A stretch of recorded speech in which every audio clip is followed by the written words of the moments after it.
Hello, hi guys! Magandang hapon sa inyo lahat or magandang gabi, no? So guys, this reading is a weekly gabay for the month of October 25 hanggang October 31 for the sign of Libra. So Libra, welcome to my channel.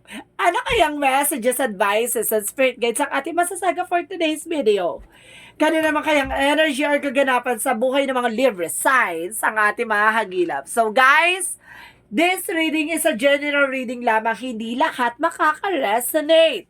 Kunin lamang po ang makaka-relate sa inyo and comment down below kung kaninong energy ang ating nasagap. And of course, don't forget to like and subscribe my channel and hit notification bell for more videos update. And of course, guys, maraming salamat po sa walang sawang pagsuporta sa aking channel. Lalong-lalo na hindi nag-skip ng ads. Naway pagpalain kayo ng Diyos at may kapagsiksik-liglig na umapaw na biyaya ang inyong mata mo. No, guys? Maraming salamat. Umpisahan na natin. Taas ang energy. Angel Spirit Messages for the sign of Libra. Diba? Because there's, oh my God, there's a Seven of Pentacles. Seven of Pentacles is a prophet. Or something, harvest time. Maaaring, kumbaga magkaroon ka ng, kumbaga kita or resource of income. O baka magdagdagan yung resource of income mo. At the same time, there's a King of Pentacles. A security about sa finances. Kailangan mag-secure ka. Sa lahat ng kinikita mo, kailangan magtipid ka. Or something, kailangan mo mag-invest. Or magtabi, or mag-savings. Diba? Long-term investment. Ganon. So, additional messages. And of course, there's a Moon card. The Moon card represents dreams. Dreams coming true. Or something, illusions or confusion or fear. Or something na, kumbaga, revelations. Let's see. Additional messages. And of course, there's a King of Cups or devoted and supportive person. May taong sinusuportahan at talagang minamahal ka. Mahal na mahal ka. Charis. And of course, there's an Ace of Pentacles, a big money, a big opportunities, and of course, a big chance. Coming in for you, a new material offer. Or some of you guys, baka makakabili ng sasakyan, bahay, lupa, diba, na magbibigay sa'yo ng bagong eksena or new opportunities. New job, new promotions, ganon. So, what is additional messages? And of course, there's a Two of Cups. So, ibig sabihin dito, there's an unconditional love or something, a partnership, a love life, magbibigay sa ito, a partnership na, kumbaga, magkakaroon kayo ng collaboration, to have this, big opportunities, no? Maaari. Tingnan natin. What is the Seven of Pentacles? And because there's a Six of Cups. Oh my goodness. Sinasabi sa'yo dito na kumbaga, malayo ka na sa dating ikaw. There's a memories. No? Baka there's a reunion or something. Sinasabi sa'yo dito na maaring maibabalik na yung dati mong pamumuhay or something na magbibigay sa'yo ng pasabog at bulabog about sa finances. So let's see what is the King of Pentacles. There's an Eight of Wands. There's a fast communication or fast movement. May mabilis na pagdaloy dito. Sinasabi dito, be wise and be practical and secure about sa finances. So, let's see what is the Moon card. The Moon card represent the Strength card. Oh, alisin mo daw yung fear. Have a confidence. So, sinasabi dito, the truth reveal. May mga bagay na, kumbaga, papasok sa iba yung illusions, no? Kumbaga, guguluhin ka by confusions. May mga bagay na sinasabi sa'yo dito na kailangan maging matalino ka or maging, aware ka sa lahat ng papasok sa intuition or instinct mo. Kumbaga, mayroon dyan, kumbaga, guguluhin ka or lilituhin ka. Kumbaga, sinasabi kayo sa'yo dito na alisin mo yung takot. Kasi yun magbibigay sa'yo ng blockages para hindi mo may sa katamaran ng mga pangarap mo with your dreams. So, let's see what is the King of Cups. Let's see what is the King of Cups. And of course, guys, there is Queen of Pentacles. So, the Queen of Pentacles is a nurturing. Kumbaga, pagdating sa finances, talagang, marunong siya umawak ng finances or resource of income or something, marunong siya magpalago, no? Kung sinasabi sa'yo dito na kailangan maging wais ka at maging matalino ka and of course, devoted dun sa ginagawa mo. Okay? So, let's see what is the Ace of Pentacles. And Ace of Pentacles is a Wands, wow! As sinasabi sa'yo dito, there's some you are being protected, no? Pagdating sa finance, at itong opportunity na gusto mong makuha, bahay, lupa, sasakyan, di matatamo mo kasi alam mo kung bakit. The Seven of Wands represent a protection. Sinasabi dito na you are being protected. Nag-set ang boundaries dito ang universe para makuha mo at may sakatuparan mo tong plano mo. So, what is the Two of Cups? The Two of Cups is the word card. Wow, a completion or something, a trouble. So, sinasabi sa dito, maaari magkakaroon ka ng success and wish fulfillment and travel, a bigger feature of yourself together with your partner. Maaring may sakatuparan niyo na unti-unti ng inyong loved ones or something, relationship, or asawa, partner, ganon. Or jowa or something, baka may pinapangarap kayo dito na makapag-travel or something na may matupad kayo sa lahat ng pangarap nyo. Now, let's see what is the Seven of Pentacles. And because there's a Six of Cups. There's Five of Wands in reverse. Ibig sabihin dito, no more conflict. No more disagreement. So, sinasabi dito na wala nang eksena. Kumbaga, this is a past person coming back. No? May taong babalik sa'yo dito para guluhin ka. Para ano ka. Pero this is it. No? Kumbaga, biglang nagkaroon na ng eksena dito na hindi na kayo magugulo about sa ginagawa nyo, no? Kumbaga, nag-i-invest na kayo together with your partner. So, kahit na anong pang taong bumalik na galing sa nakaraan, hindi na kayo mabubuwag, hindi na kayo masisira. Kasi yung solid foundation is here. Kumbaga, nagkaroon na kayo ng collaboration na sustain yung na-sustain na yung inyong emotions rather your relationship. So, let's see what is the King of Pentacles and the Eight of Wands. So, there's a Seven of Swords. There's a cheating and a betrayal, no? So, getting away with something. So, kailangan mo na kumawala dito.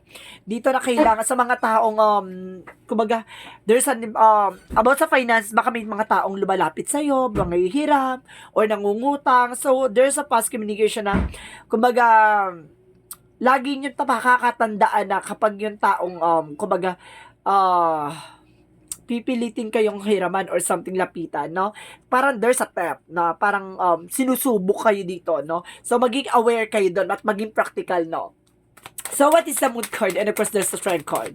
Sinasabi dito, there's a Three of Cups. There's a celebration, no? Kumbaga, there's a third party. Kumbaga, ito third party nito ay parang nauhubad na yung mga bagay-bagay sa kanya at nalalaman nyo na yung mga kasinungalingan na angkop sa eksena nangyari sa nakaraan. And because there is some Knight of Swords, no? Kumbaga, there's an anxiety and deception. Kumbaga, siguro nagkaroon ka ng sleepless. O yung partner mo nagkakaroon ng sleepless night. Sinasabi sa'yo dito na maaaring ang ginagayuma tong person mo, no? Maaaring itong tao na to, or vice versa or something na baka meron ditong cross-watcher, no? Baka ito yung nangyayari sa person mo o sa'yo or something na nag-overthink, no?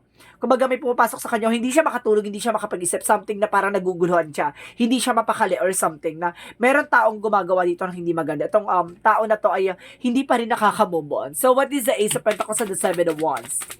And of course, there is the Magician, a manifestation, no? Mamamanifest niyo raw to kasi you are being protected and God is in charge. So, ibig sabihin dito, si God daw ay nasa chart mo at ginagabayan kayo rather ng ating seven archangels. So, what is the Two of Cups and of course the World card? There's a Ten of Swords in reverse. Ibig sabihin dito, there's a recovery. Makaka-recover na kayo about sa partnership, about sa relation, no? So, let's see what is the what is additional outcome. Outcome is the Nine of Cups, no? That offer, may offer dito proposal, engagement, or something, email or messages na magdadala sa'yo ng mga bagong oportunidad. At the same time, there's a judgment, a wake-up call, no?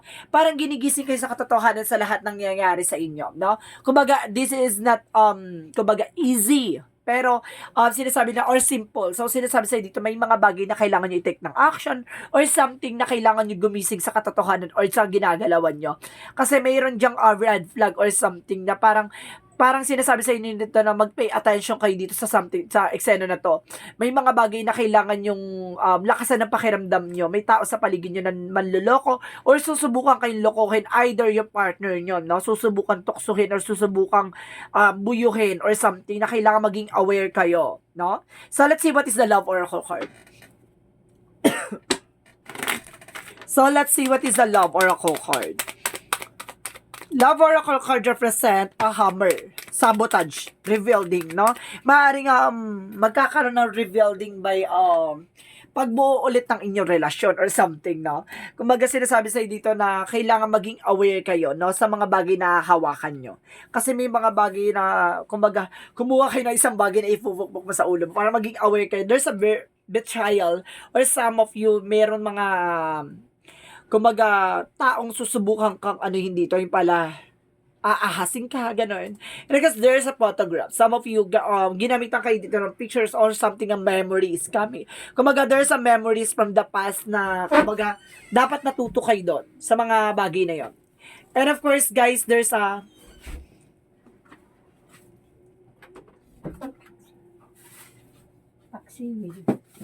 yeah. And of course, there's an having fun. So, ibig sabihin dito, kumbaga, there's a chemistry. At sinasabi rin dito talaga meron kayong eksena, no? Na with your partner, with your loved ones. So, kaya sinasabi dito, kailangan maging masaya kayo dyan sa mga eksena nyo, ti. Huwag kayong magpapabuyo, huwag kayong magpapagulo. Akin lang ang jowa ko, or akin lang ang asawa ka. Charis. Lang. So, what is the angel's number? So, sinasabi ng angel's number, there's a I am ingenious. So, sinasabi dito, you have a heart of gold and are very skilled in maintaining balance. Stable relationship, you are loyal to your loved ones and are able to the nurturer, protector, and provider all at once. So, ibig sabihin dito, kumbaga malakas talaga yung pakiramdam mo na kaya mong proteksyonan at kaya mong pangalagaan pagdating sa relasyon. Talagang, kumbaga mayroong kang, consistency pagdating sa relationship. Pag mahal mo, no? Hindi nagbabago. Ganun ang emotions ng mga Libra. Kumbaga, hindi agad nawawala yung love and care, no? Kahit na nagkamali, kahit nagkaroon ng pagkakamali, no? Kumbaga, kung kaya niya pang isalba, isasalba niya, no? So, let's see what is additional messages. And of course, guys, there's a violet, spirituality. So, ibig sabihin, there's an involvement of a spiritual. No? Let's see what is the yin and yang oracle card. What is the yin and yang oracle card? There's a feminine. So, ibig sabihin dito, either mayroong talagang third party involved, may babae dito. Or either, mayroong ditong, kumbaga may babae nga. And of course, there's a change. Now, there's a change and cycles. Babaguhin na yung eksena dito or sistema. So, let's see what is additional messages. Additional messages. And of course, there is a blame. Wala kayo ba sisisihin kundi ang sarili mo sa lahat ng bagay? Ibig sabihin dito may mga bagay na binigyan ka na ng signs or synchronicities pero in-ignore mo, no? Kaya sinasabi na pay attention or something na awakening or wake up call. And of course, there is a balance. Kailangan maging balance ka, emotional and practical. No? Hindi pwede yung pag niloloko ka na harap-harapan, di ba, nagpapakauto ka pa. Pero so sinasabi sa'yo dito, kumbaga may mga bagay na kailangan mo maging balance, emotional, and of course, a physical. So, let's see what is additional messages for this chakra. And of course, there's a trickery. Some of you meron talagang manloloko dito or something na, kumbaga, mambubudol or kumbaga may taong magbe-brainwash sa person mo or something kung vice versa or something na ang tawag dito cause watcher, no? Kumbaga sinasabi dito there's a trickery. Susubukan kang lokohin, susubukan kang utuin or something. There's a vanity. Ito yung yung walang kabuluhan, yung something na kung alam mo naman na hindi kailangan or hindi naman afford or something na yung bisyo, parang bisyo to something na, kumbaga, walang kabuluhan na bagay na i-let go mo yan. And of course, there's a growth, no? Kumbaga, magkakaroon ka ng expansion dito. So, let's see what is additional messages. For these are Romance Angels. So, let's see what is the Romance Angels. What is the Romance Angel? So, sinasabi din ng Romance Angels a passion. Allow your heart, soul to sing with a joy. So, ibig sabihin habang nagmamahal ka, diba? Habang nagmamahal ka, namnamin mo yan. Diba? Lasapin mo yung pagmamahal na yan. Diba? Pero wag ka magpapabudol, wag ka magpapawutol, wag ka magpapaloko. Alam mo yung, nagpapaloko ka na nga, alam mo yung niloloko ka na nga, kinikilig ka pa. So, sinasabi dito, na maging aware kayo, hindi dapat ganun, ha? So, what is Archangel Michael messages? Your home is protected by angels. So, yung bahay niyo or tahanan niyo, no? Kumbaga, protektado daw ng ating mga gabay. And of course, go forward fearlessly. Dapat magpatuloy ka na walang kinakatakutan. Diba? Dapat sila yung matatakot sa'yo, hindi ikaw matatakot sa kanila. Matakot ka dahil dun sa, kumbaga, yung charisma mo or something, yung abilities mo. And of course, there is a support, no? Maaaring sinusuportahan ka ng ating guardian angels, ng ating mga gabay, rather ni God. So, let's see what is the Jesus-loving quotes. What is the Jesus-loving quote said? Sinasabi ng Jesus dito, I will not leave you comfortless, I will come to you. So, ibig sabihin dito na hindi kayo iiwan ni God na luhaan, sawi, or something, di ba? May ibibigay na instrumento si God sa'yo para makabangon at makaahon ka. Tandaan mo yan, no? So, let's see what is the Montology. Ang Montology represent bring love in this situation. Mahalin mo yung sitwasyon, di ba? Hanggang dyan sa kinikilig-kilig ka ba, di ba? Lasapin mo yan, mahalin mo. Kung ano man ang meron ka, or ano man yung grounds na pinangahawakan. But of course, show the world the real you. Ipakita mo sa mundo kung sino ka talaga, ganon. Kung gaano ka kaganda o gaano ka kagwapo, di ba? Ipakita mo na, ang sarap-sarap ko. Ganon! So, what is the energy? Let's see what is the energy. Ang energy is, let's see. My goodness. Attachment, no? Kailangan mong kumawala or kailangan mong bitawan or kailangan mong panghawakan yung mga bagay-bagay or something na wag kang humawak ng isang bagay na alam mong niloloko ka lang or something na wag kang lumapit sa nagbabalat kayo kasi there's a maskara dito na mag-ingat ka, no, sa mga nagtatraidor sa'yo. Kasi some of you guys kumbaga naka-recover ka na sa relasyon. Kailangan maging aware ka pag alam mong itong tao na to, lakas ng gut feeling mo, lakas ng instinct mo na something na magkakaroon na magiging instrument ng kalokohan or 'di ba? Cancelin mo kagad sa buhay mo. And of course, there's a deceit, no? Some of you, I told you, 'di ba? May manggagayuma or mayroong mangkukulam na involved dito. So, let's see what is additional messages. Let's see what is additional messages. And of course, you're not for everyone. Hindi ka para sa lahat, no? So, sinasabi sa dito, kumbaga, may mga bagay na parang weird para sa'yo or weird para sa iba, no? Na makilala ka at makausap ka. Kumbaga, may mga bagay na kakaiba sa'yo na, kumbaga, ang hirap, kumbaga, hulihin yung kiliti mo, no? So, what is the Archangel Raphael messages? Archangel Raphael, sinasabi ng sovereignty. Ibig sabihin dito, kumain kayo ng mga fruits and vegetable and of course, makakatulong sa'yo. And of course, yung desires mo, no?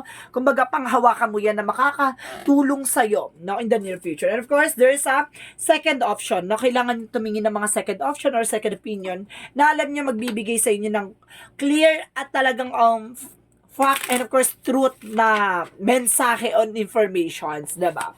So, what is the messages? Alam niyo tutugma, di ba? Kung alam niyo nararamdaman niyo or something na makakatulong sa inyo, di ba? Let's see what is the messages of life. Master of life. Okay, let's see now. Of course, basahin natin. I dedicate my strength to the divine with me. I aligning myself with the truth sovereign of my life. My ego step aside, listen to my inner voice, and act accordance with the truth I hear. In this way, I become the master of life. I live and binding humility, grace, and love for the glory of God. So, ibig sabihin nito, natutunan mo na lahat. Kumbaga, na-master mo na. Di ba? Lahat ng panluloko or something na kaguluhan sa kaganapan sa buhay mo. Kumbaga, marami ka nang natutunan. Kumbaga, na marami na unlock or na-unlock na knowledge or something na abilities sa'yo. Di ba? Kumbaga, napagdaanan mo na. Kumbaga sinasabi nila na wag mo akong binubudol, wag mo akong niloloko, na papunta ka pa lang, pabalik na ako. Parang gano'n. So sinasabi sa'yo dito na, kumbaga, hindi ka na dapat nauuto o hindi ka na dapat nabubulo ng nino man. So ibig sabihin dito, maging practical at maging wise ka. And of course, sinasabi dito na you are being a master of your life. So guys, this reading is weekly gabay for the month of October 25 hanggang October 31 for the sign of Libra. So Libra, maraming salamat for your wonderful reading. This reading is a general reading lamang, hindi lahat makaka-resonate. Kunin lamang pa makaka-relate sa inyo and comment down below kung kaninong energy ang ating nasagap. And of course guys, maraming salamat po sa walang sawang pagsuporta sa aking channel, lalo na hindi nag-skip ng ad. Pagpalain kayo ng Diyos at may kapal siksig-liglig na guumapaw ang bumalik sa inyong biyaya. Maraming salamat po and see you in the next video. Bye-bye and babush!